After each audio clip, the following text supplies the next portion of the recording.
नमस्कार। देव प्रबोधिनी एकादशी से कालिदास महोत्सव सारे देश में और विश्व में मनाया जाता है। इस वर्ष देव प्रबोधिनी एकादशी के अगले दिन से मैंने कालिदास पर व्याख्यानों की एक श्रृंखला आरंभ की थी। उसमें यह छठा व्याख्यान है। इसके पहले के कुछ महीनों में कालिदास पर कतिपय अन्य व्याख्यान भी मेरे YouTube के इस चैनल पर प्रस्तुत किए गए तथा कालिदास प्रेमी रसिक जनों द्वारा सराहे गए।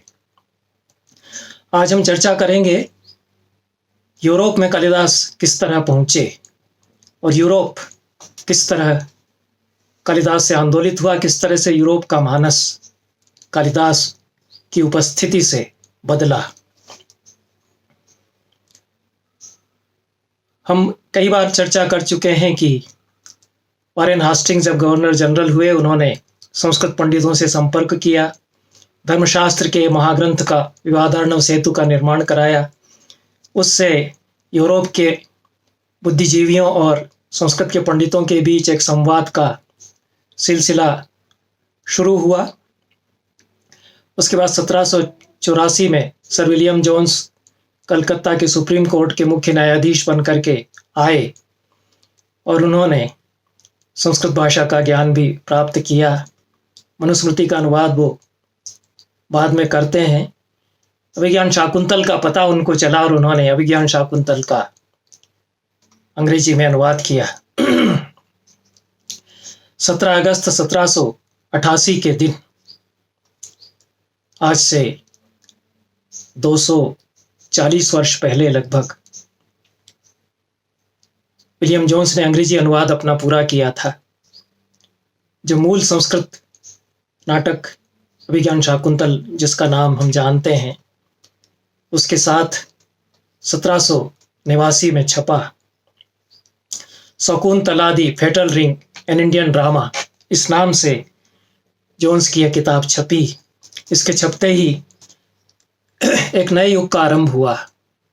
जैसा मैं कई बार कहता रहा हूं कि जिस दिन विलियम जोन्स का अभिज्ञान शाकुंतल का अंग्रेजी अनुवाद मूल संस्कृत के साथ छपकर आया, उस दिन से दुनिया बदल गई। दुनिया वह नहीं रह गई जो उसके पहले थी। और उसके प्रमाणीकरण के लिए मेरे पास अनेक साक्ष्य हैं। जब जब मैं यह बात कहता हूं, किसी ने आज तक खंडन नहीं किया, क्योंकि वह प्रमाणित बात है। यूरोप में भी एक नए युग का सूत्रपात हुआ और यह कहा गया कि यूरोप में एक शकुंतला युग प्रारंभ हो गया है। यह हमने नहीं कहा, भारतीयों ने नहीं कहा, यूरोप के बुद्धिजीवियों ने और यूरोप के साहित्य प्रेमियों ने यह कहा। रेमंड श्वाब बड़े समीक्षक माने जाते हैं उस समय के। उन्होंने अपने विश्वकोशात्मक ग्रंथ ला रिनेसा ओरिएंताले, इसमें 1765 से 1850 तक के विश्व में हुए बौद्धिक जगत में जितने परिवर्तन हुए, उनको लक्षित करते हुए उन्होंने कहा कि इस अवधि में प्राच्य या पूरब का उन्माद हर कवि, हर लेखक और हर दार्शनिक पर हावी हो गया था और एक कालिदास के प्रति आकर्षण सबके भीतर भर गया था। जो चीजें एशिया से जुड़ी हुई थी, जो एक साथ रहस्यमय, पारदर्शिक और गहन और आनंददायक उनके लिए बन गई थी, उनके प्रति एक सम्मोहन का भाव यूरोप के मानस में था। विलियम जोन्स का यह जो संस्करण निकला, उसके 5 रिप्रिंट हुए, 5 आवृत्तियां उसकी हुई तुरंत। इतना अधिक प्रसार उसका यूरोप में हुआ। और हर्डर माने हुए दार्शनिक और साहित्यकार थे जर्मनी के। उन्होंने कहा, उन्होंने अपने एक साहित्य प्रेमी मित्र को पत्र में लिखा कि कब तक वेद, वेदांग, उपनिषद आदि की चर्चा हम लोग करते रहेंगे।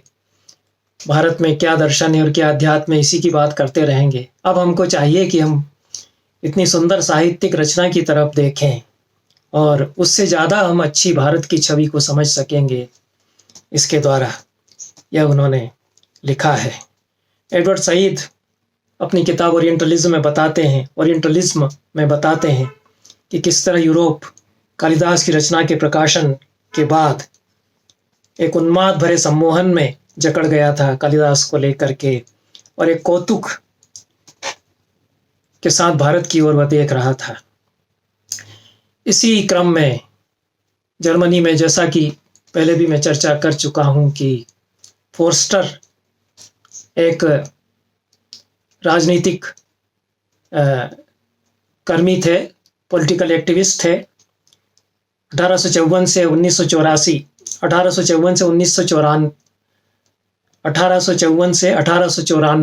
50 वर्ष तक की आयु उनको प्राप्त हुई। उन्होंने जोन्स के अंग्रेजी अनुवाद को पढ़ा, मुग्ध हुए, उसका जर्मन भाषा में उन्होंने अनुवाद किया, और जर्मन भाषा में अनुवाद का अनुवाद जो छपा उसकी भूमिका जर्मनी के प्रख्यात दार्शनिक और विचारक हर्डर ने लिखी।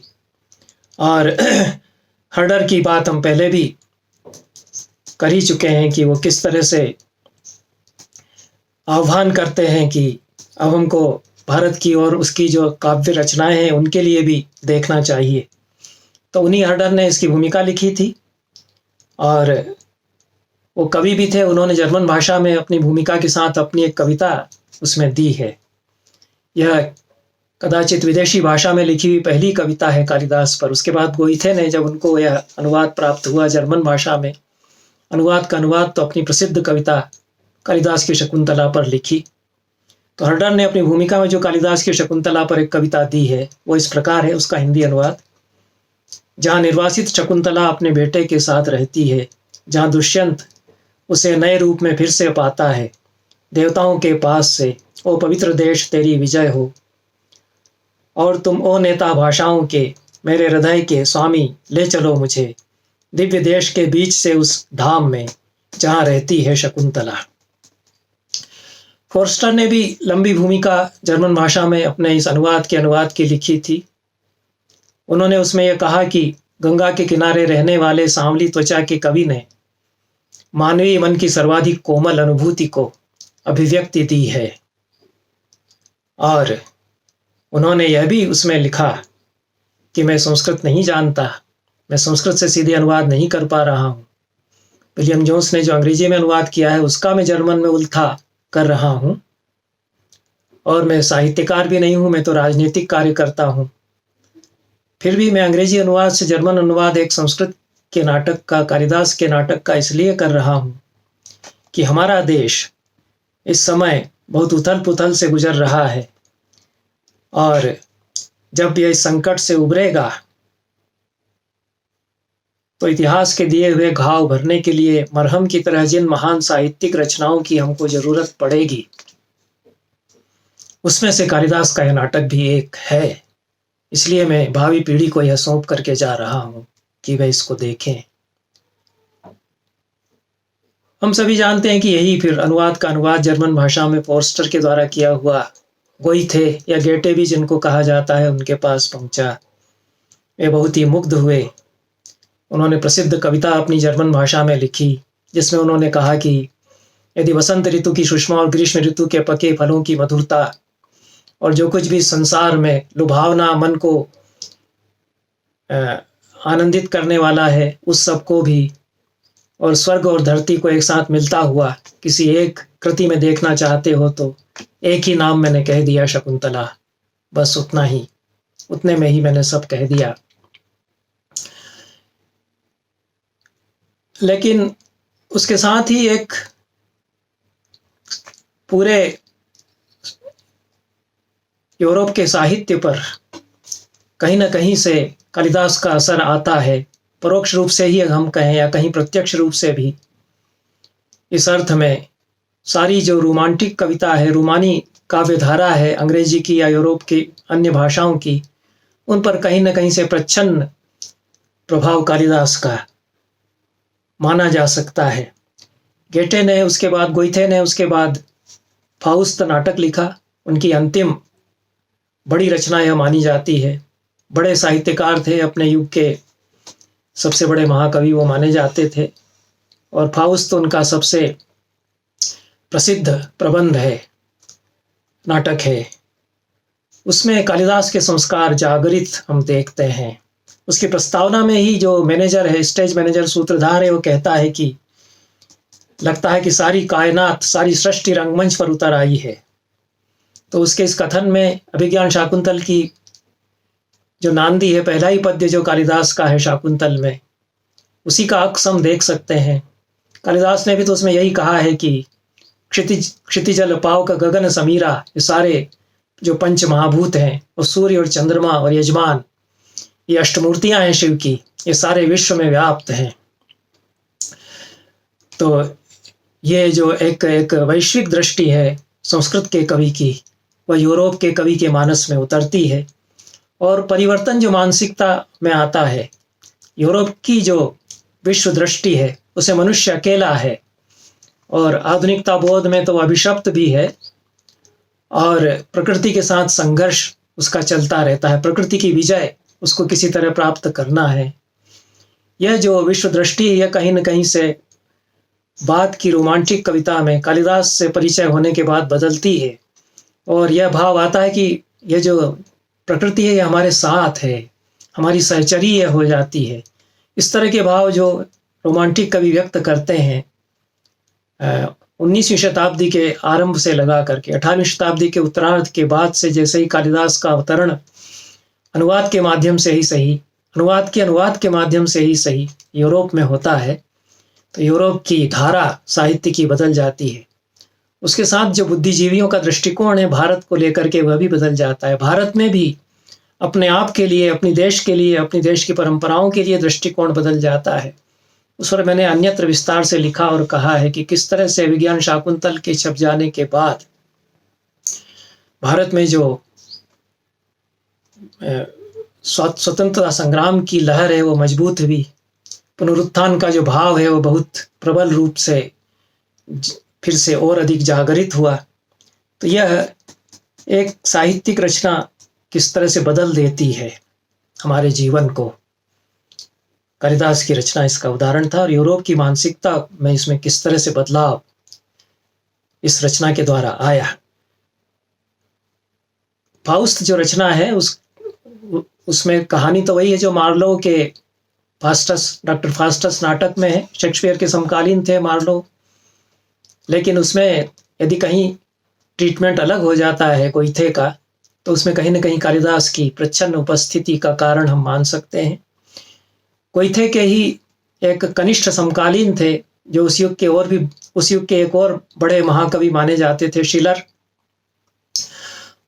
उनका तो निश्चित रूप से कालिदास से परिचय हुआ ही, क्योंकि गोइथे के वे परम मित्र थे। दोनों कवि एक साथ रहे, दोनों कवि वाइमार की राजसभा में थे, और वाइमार शहर में गया, जर्मनी का बहुत ही सुंदर शहर है, कला प्रेमी लोगों का जमावड़ा वहाँ रहता है। और वाइमार के सिटी स्क्वायर में बहुत विशालकाय बड़ी बड़ी प्रतिमाएं गोइथे और शिलर दोनों की खड़ी हुई हैं। इतनी सुंदर और भव्य प्रतिमाएं हमारे देश में कहीं पर भी किसी कवि या साहित्यकार की ऐसी कहीं प्रतिमाएं नहीं लगाई गई। छोटी छोटी बस्ट जैसी कहीं लगा दी गई होंगी कि प्रेमचंद के गांव में उनकी प्रतिमा छोटी सी है या, लेकिन इतनी विशालकाय प्रतिमाएं आकाश को छूती हुई प्रतिमाएं जो महाकवि के भव्य व्यक्तित्व के अनुरूप भी थी। दोनों ही महाकवि बड़े भव्य व्यक्तित्व वाले भी थे, और उनकी कविता भी उसी प्रकार से यूरोप के साहित्य में स्थान रखती है। उसके अनुरूप उनकी कविताएं, उनका म्यूजियम, वो सब वहाँ बनाया गया उस छोटे से शहर में जहाँ पर कि वो रहे। तो यह तो एक अलग प्रसंग है, लेकिन शिलर के बारे में जो हम चर्चा कर रहे थे, शिलर की कुछ कविताओं में लगता है कि कालिदास से परिचय उनका है, और मेघ को लेकर के भी उन्होंने कुछ कविता लिखी है। फ्यूगिटिव उनकी एक कविता है, उसमें बादल किस तरह से टिक गया है पहाड़ पर, इसका भी वर्णन करते हैं। तो यह तो कालिदास ने आश्लिष्ट सानुम मेघम ददर्श यह कहा ही है, पहाड़ की चोटी पर बादल टिक गया था, उसको यक्ष ने देखा। So the clouds crested mountains are golden with light. बादलों से घिरे हुए पहाड़ों की चोटियां सुनहरे प्रकाश में जगमग कर रही है। इस तरह की पंक्तियों में कहीं न कहीं कालिदास बोलते हैं, ऐसा हम मान सकते हैं। यह आवश्यक भी नहीं है कि कालिदास को ध्यान में रख कर के लिखा हो। स्वयं अपनी कल्पना से भी इस तरह की पंक्तियां आती ही हैं। और यह भी हो सकता है कि कालिदास से परिचय हुआ क्योंकि अनुवाद जर्मन भाषा में अंग्रेजी से किया हुआ सुलभ था। यूरोप के बड़े बड़े साहित्यकार, दार्शनिक विचारक उससे प्रभावित हो रहे थे, पढ़ा जा रहा था। तो उसकी कुछ आहटें, उसकी कुछ मंद पतत ध्वनियाँ इन कवियों के साहित्य में आईं। फ्रांस की एक हमारे समय की बड़ी संस्कृत की आचार्या हैं लिन बंसेट बोदों। वे स्पष्ट रूप से घोषित करती हैं कि फ्रांसीसी क्रांति में कहीं न कहीं परोक्ष रूप से ही सही कालिदास के अभिज्ञान शाकुंतल का योगदान रहा है। विशेष रूप से प्राच्य विद्या का जो रोमांटिक प्रस्थान बना, उसमें तो अभिज्ञान शाकुंतल के प्रकाशन के कारण पूरा प्रस्थान ही वह बना। और श्लेगल जो एक दार्शनिक थे, उन्होंने 1800 में लिखा कि हमें सर्वोच्च रूमानियत के भाव के लिए पूर्व की ओर देखना चाहिए, और पूर्व में भी विशेष रूप से भारत की ओर देखना चाहिए। यही श्लेगल थे जिन्होंने की शेजी से पहले फारसी सीखी, और फिर हैमिल्टन जिन्होंने की सबसे पहले संस्कृत सीखी थी यूरोप में किसी यात्री से, उनसे उन्होंने संस्कृत भी सीखी। शेजी और श्लेगल ये दोनों संस्कृत के पहले प्राध्यापक हुए फ्रांस में, और फ्रांस में संस्कृत विद्या का जो प्रस्थान है उसको उन्होंने जन्म दिया। यह सब कालिदास के अभिज्ञान शाकुंतल के कारण हुआ, क्योंकि शेजी और श्लेगल दोनों ही कालिदास के अभिज्ञान शाकुंतल के अनुवाद पढ़कर चकित हुए, विस्मित हुए और मुग्ध भी हुए। उन्होंने सोचा कि हमको ये भाषा सीखना चाहिए जिसमें ऐसा सुंदर नाटक लिखा गया। तो एक अनुवाद ने प्रेरित किया कि संस्कृत हम सीखेंगे। इसके पहले तो दारा शिकोह के जो अनुवाद थे पर्शियन में, उनके अनुवादों के माध्यम से भारतीय अध्यात्म से परिचित हो रहे थे ये लोग, चाहे वो शोपेनहावर हों चाहे अन्य दार्शनिक हों। दारा शिकोह का इतना बड़ा योगदान था कि उसने भारतीय तत्व चिंतन और अध्यात्म को यूरोप में इस प्रकार से प्रसारित करने में उसके सिर्रे अकबर फारसी में जो अनुवाद थे उपनिषदों के, उनकी भूमिका रही। लेकिन कालिदास की भूमिका यह थी कि उन्होंने संस्कृत सीखने के लिए प्रेरित किया। उनके अनुवादों ने, उनके अंग्रेजी अनुवाद ने लोगों को। और कॉलेज दे फ्रांस जो कि सर्वोच्च शिक्षण संस्था है फ्रांस की, उसमें 1815 में संस्कृत का पीठ स्थापित हुआ और शेजी और श्लेगल दोनों उसमें अध्यापन करते रहे। बाद में तो शेजी ने 1830 में संस्कृत से सीधे फिर शाकुंतल का फ्रेंच भाषा में अनुवाद किया। अब वो संस्कृत सीख गए, संस्कृत पढ़ सकते थे। अभिज्ञान शाकुंतल उन्होंने मूल संस्कृत में पढ़ा और उसका अनुवाद किया। और इस संस्करण के जो फ्रेंच संस्करण था, फ्रेंच अनुवाद था, इसके पहले पन्ने पर गोइथे की वह कविता जर्मन भाषा की, जिसने कि कालिदास के प्रति सम्मोहन को और आकर्षण को बढ़ावा दिया था, उसको प्रकाशित किया शेजी ने। और इस अपने पुस्तक को गोइथे के पास उन्होंने भेजा कि आपसे हमको प्रेरणा मिली है, आप इतने बड़े महाकवि हैं, आपने सराहना की इस कृति की, तो हम लोगों ने इसको पढ़ा। पहले अनुवाद के अनुवाद पढ़े, फिर अब मूल में भी पढ़ा और हमने खुद अनुवाद किया। वह किताब गोइथे के पास पहुंची तो उन्होंने उत्तर दिया। वो अपने जीवन के अंतिम दौर में थे, उस समय काफ़ी वृद्ध हो चुके थे। और उन्होंने लिखा अपने उस उत्तर में कि 40 साल हो गए जब फोस्टर का किया हुआ अनुवाद मैंने पढ़ा था, तब से जो सम्मोहन में बंधा हूँ मैं इस कालिदास की इस रचना के, तो अभी तक कायम है इसके प्रति मेरे मन में आकर्षण। और कालिदास की इस रचना ने मेरी रातों को बहुत मधुर और सुहावना बना दिया, ऐसा वे उसमें लिखते हैं। तो यह कालिदास का असर था। यद्यपि यह सत्य है कि गोइथे फारसी कविता से अपेक्षाकृत ज़्यादा प्रभावित हुए थे। विलियम जोन्स ने फारसी के भी बड़े कवियों के अनुवाद अंग्रेजी में किए थे और उनका भी प्रसार हुआ यूरोप में। एशिया की जो महान कविता है जिसमें हाफिज हैं, शाहनामा जैसे महाकाव्य हैं, तो उनसे यूरोप परिचित होने लगा। अनुवादों के माध्यम से। तो एशिया की जो महाचेतना है उसकी ओर उन्मुख हुआ और उसमें एक ज्ञान कालिदास का भी रहा। शाकुंतल के माध्यम से जर्मनी का जो साहित्य संसार है और जो कला जगत है वो भारतीय विद्या की ओर उन्मुख होने लगा। अनेक संगीतकारों ने प्रेरणा प्राप्त की कालिदास की रचना से। उनमें कई के नाम लिन बंसेट बोदो ने दिए हैं, सूची में यहाँ नहीं लंबी देना चाहता। लुडवी एक संगीतकार थे जो भारतीय तत्व चिंतन और अध्यात्म की ओर आकर्षित हुए शाकुंतल के अनुवाद पढ़कर। यूहेन वेंसल, उन्होंने शाकुंतल पर आधारित ओपेरा प्रस्तुत किया। और नोवालिस एक दूसरे कवि हुए जिन्होंने स्वीकार किया कि हमारी रचना पर, हमारी कविताओं पर कालिदास की छवि है, कालिदास का असर है। नोवालिस के उपन्यासों और उपन्यासिकाओं में कालिदास के अभिज्ञान शाकुंतल की छायाएं झलकती हैं और वो इतने अधिक प्रभावित थे, मुग्ध थे कालिदास की रचना से कि वे अपनी प्रियतमा को, अपनी प्रेयसी को वे शकुंतला कहकर पुकारने लग गए थे। और कालिदास की जो अन्य रचनाएं हैं, रघुवंश, मेघदूत, विक्रमोर्वशीयम, इन रचनाओं के भी जर्मन भाषा में, फ्रेंच भाषा में अनुवाद होने लगे और जर्मन भाषा में लिखे गए नाटकों पर, उपन्यासों पर इन कालिदास की इन रचनाओं का असर पड़ा। हाफमैन एक कथाकार हुए जर्मनी में।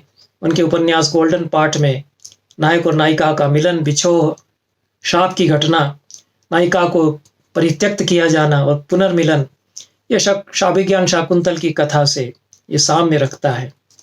इस तरह से लिन बंसेट बोदो कहती है कि एक पूरा का पूरा एक लंबा जो दौर है समय का यूरोप में, वो शाकुंतल युग कहा जा सकता है। और रोमांटिक विद्रोह की कृति के रूप में अभिज्ञान शाकुंतल को स्वीकार किया गया। ये वहाँ के साहित्य जगत के अनेक हस्ताक्षरों ने कहा कि यूरोप के नाटकों की तरह, ग्रीक नाटकों की तरह इस नाटक में देश, काल और कर्म की अन्विति का, unity of time, place and action का पालन नहीं किया गया। यह हमारे लिए बहुत अच्छी बात है। यह कलाकार के स्वातंत्र्य का उद्घोष एक तरह से है। ऐसा फूको ने लिखा, जो उत्तर आधुनिक विचारक फूको हैं उनसे भिन्न है। 1867 में ये फ्रांस के भारत विद्याविद थे। उन्होंने लिखा कि यह कवि की स्वतंत्रता का उद्घोष करती है रचना। और शहजी ने जो भूमिका लिखी थी अपने अनुवाद में, उसमें लिखा कि इसको मात्र एक रोमानी कृति नहीं माना जाना चाहिए, एक रोमांटिक कविता का ही नमूना भर नहीं है। यह एक क्लासिकल रोमांटिसिज्म का एक मानक प्रस्तुत करती है। यह उसने लिखा। विक्टर ह्यूगो बड़े साहित्यकार रहे हैं अपने समय के। उन्होंने नाटक लिखा है हरनानी। उसमें कालिदास के रोमांटिक विद्रोह की छाया अनेक समीक्षकों ने देखी है। 1856 में लेमर्टाइन ने साहित्य का एक पाठ्यक्रम आरंभ किया। उसमें शाकुंतल के शेजी के अनुवाद उन्होंने समाविष्ट किए, उसके कुछ अंश उन्होंने समाविष्ट किए। और 1859 में फ्रांस के रंगमंच पर एक ओपेरा ने धूम मचाई थी, द वुमन नाम से। उस वुमन की जो नायिका है वह अपने एक संवाद में आह्वान करती है अपने देश के नवयुवक और नवयुवतियों का कि कालिदास की एक नायिका है शकुंतला, उसकी तरह आज़ाद ख्याल तुम लोगों को होना चाहिए। स्त्री स्वतंत्रता का उद्घोष करते हुए उसने यह कहा। तो कालिदास की शकुंतला एक स्त्री के स्वातंत्र्य भाव का प्रतीक और रोमांटिक विद्रोह का प्रतीक बन गई यूरोप में, क्योंकि यूरोप की जो स्त्री है वो ज़्यादा जकड़ी हुई थी बंधनों में, रूढ़ियों में, हमारे यहाँ की अपेक्षा। यह तो सत्य है। तो हमारे यहाँ भी पुरुष प्रधान समाज रहा है, लेकिन स्त्रियों को जितना बंधन में यूरोप के समाज ने मध्यकाल में और उसके बाद आधुनिक काल के पहले तक पूर्व आधुनिक काल में रखा, उतना हमारे यहाँ कदाचित नहीं कभी रखा गया। तो कालिदास की यह रचना, क्योंकि इसमें शकुंतला स्वयं निर्णय लेती है, प्रेम करती है, गांधर्व विवाह कर लेती है, तो यह वहाँ एक रोमांटिक विद्रोह का प्रतीक माना गया। और नवयुवक और नवयुवतियों को इससे प्रेरणा लेनी चाहिए, नई पीढ़ी को। यह जो एक रोमांटिक ख्यालात के साथ लिखी गई रचनाएं थी, उनमें यह बात आने लगी। तो किस प्रकार से यूरोप का मानस आकर्षित हुआ। 1895 में दिसंबर के महीने में शाकुंतल का फ्रेंच भाषा में अनुवाद पहली बार फ्रांस के रंगमंच पर खेला गया। इसके पहले भी शाकुंतल को खेलने के प्रयास हुए थे, लेकिन यह प्रथम सफल प्रस्तुति रही। और 1914 में फ्रांस की एक नाट्य मंडली ने फिर अभिज्ञान शाकुंतल को खेलने की योजना बनाई, लेकिन तब तक विश्व युद्ध आरंभ हो गया था, इसलिए प्रस्तुति निरस्त करनी पड़ी। 1922 में विश्व युद्ध के समाप्ति के बाद फिर से यही प्रस्तुति हुई। अंग्रेजी के अनेक कवियों पर कालिदास की कविता की छायाएं देखी जाती हैं। कम से कम प्रच्छन्न पदध्वनियां, कुछ धीमी आहटें तो हम कालिदास के मेघदूत की, कालिदास के अन्य रचनाओं की वहां सुनते ही हैं। इस संबंध में आनंदवर्धन की एक युक्ति स्मरण रखनी चाहिए। संवादास्तु भवन्त्येव बाहुल्येन सुमेधसाम नैक रूपतया सर्वे ते मंतव्या विपश्चिता। मेधावियों की बुद्धि में संवाद, करेस्पॉन्डेंसेस हुआ करते हैं, समानताएं हुआ करती हैं अभिव्यक्तियों की। पहले के कवि ने जो बात कह दी है उसको कई बार बाद का कवि कहता है अपने शब्दों में, या कभी कभी दोहराता सा लगता है। इससे यह नहीं समझना चाहिए कि बाद वाले ने पहले की नकल की है। एक रूपता भी नहीं मानना चाहिए, क्योंकि एक संवाद की लहर होती है। हवा में विचार लहराते हैं, तरंगित होते हैं। एक के मन में जो विचार जागृत हुआ था कभी 100 साल पहले, 200 साल पहले, 500 साल पहले, 2000 साल पहले, वह वही का वही विचार दूसरे के मन में कभी जागृत होता है, उससे मिलते जुलते शब्दों में अभिव्यक्त भी होता है। इससे उसने पुराने कवि की अनुकृति की है ऐसा नहीं हम कह सकते, क्योंकि प्रतिभा बड़ी होती है। सरस्वती जो एक कवि के मानस में जागृत हुई है, वही कभी कालांतर में दूसरे कवि के मानस में भी प्रकट करती है अपने आप को। एक जैसी अभिव्यक्तियां हो सकती हैं। फिर भी यह माना जाता है कि कालिदास की उपस्थिति तो है कीट्स में, शैली में, कॉलेरिज में। कहीं ना कहीं ये एहसास, ये बोध है कि विलियम जोन्स ने अनुवाद किया है एक इतने बड़े कवि का, एक बड़ा कवि है, विश्व कवि है, ये बोध कहीं ना कहीं है, इसलिए उसका अक्स कहीं ना कहीं उतरता ही है। इंडीमियम कविता है कीट्स की, शैली की एलिस्टार है, कॉलेरिज की कुबला खान है। इनमें भारतीय कुमारी अवतरित होती है। ये कालिदास के आने के बाद ही तो यह होता है, अनुवादों में आने के बाद। शैली की क्लाउड कविता पर तो मेघदूत की छाया कुछ समीक्षकों ने देखी ही है। हालांकि बहुत अंतर है यदि आप क्लाउड पढ़ेंगे शैली का, और कुछ और भी जो ओट्स हैं शैली के, उन पर छायाएं देखी जाती हैं, लेकिन पूरी मानसिकता का अंतर है। यूरोप की परंपराएं अलग हैं, तो कहीं ना कहीं अभिव्यक्तियों की समानता यदि है भी, तो कालिदास को मन में रख करके लिख रहे हैं ऐसा मानना आवश्यक नहीं है।